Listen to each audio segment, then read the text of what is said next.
불안하니깐 사람이다. 김현철 지음. 소통은 진심이어야 한다.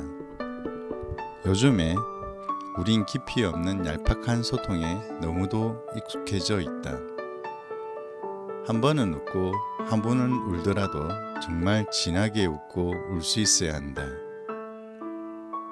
만약 이런 경험이 다소 낯설게 느껴진다면 평소 나만의 감정을 얼마나 끌어안고 사는지 한번 생각해 봐야 한다.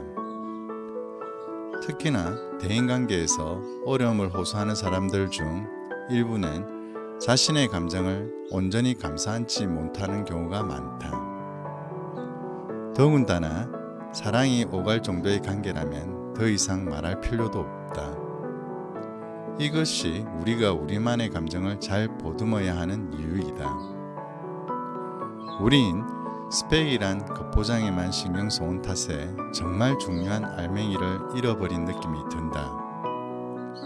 다양한 우리의 모습을 단지 스펙으로만 한원시킨다면 자칫 초라하게 보잘것없다는 느낌에서 벗어나기 힘들다.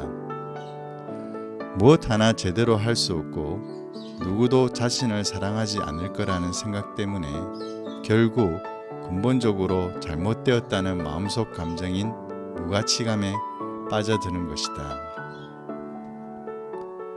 자기 위로 기능과 정서 조절 능력은 부모와의 애착에서 생겨난다. 부모와의 안정적인 애착을 경험했던 사람은 사랑을 나누는데 아주 중요한 두 가지 능력을 획득한다. 그건 바로 자신을 스스로 달래주는 자기 위로 기능과 분노와 좌절, 우울과 불안을 적절히 느끼게 만들어주는 정서 조절 능력이다. 의존과 집착이 아닌 사랑을 하려면 결국은 다른 누군가에게 사랑을 받은 적이 있어야 한다는 뜻이다. 공감과 동감은 다르다. 공감과 동감은 얼핏 비슷한 단어처럼 보이지만 그 뜻은 조금 다르다. 동감은 상대의 감정을 그대로 따라서 느끼는 것이다. 예를 들어 애인이 울고 있는 것을 보고 저절로 눈물이 나긴 해도 정작 왜 그녀가 우는지 모른다면 그는 아마도 동감은 할지언정 공감은 하지 못한다고 할 수 있다. 하지만 그녀가 왜 우는지에 대한 이유를 제대로 이해하고 있다면 비록 함께 눈물을 흘리지 않았더라도 그는 제대로 공감한 것이다. 우리 뇌는 상대방의 마음까지도 파악할 수 있다. 이탈리아의 피사 대학교에서 제시한 연구 결과는 세상뿐 아니라 상대의 마음까지 파악할 수 있는 능력을 담당하는 뇌의 능력을 신경과학에서는 고울 신경 체제라고 부른다. 이는 마치 무선으로 스마트폰과 컴퓨터가 동기화되듯 작용한다. 다시 말해 우리 뇌에는 연결선이 없어도 정보를 서로 주고받을 수 있는 스마트폰처럼 상대방의 뇌의 정보를 알 수 있는 일종의 와이파이 혹은 블루투스 같은 조직이 탑재되어 있는 것이다. 그 덕분에 우린 첫눈에 상대와 느낌이 통할 수 있고 교감할 수 있는 것이다. 우리 또한 힘든 상황에서는 두려움이나 불안 없이 살아야 한다고 생각하기 쉽다. 하지만 그 생각은 비겁하다거나 겁쟁이라는 얘기를 듣기 싫어하는 소심함에서 우러나온 것이다.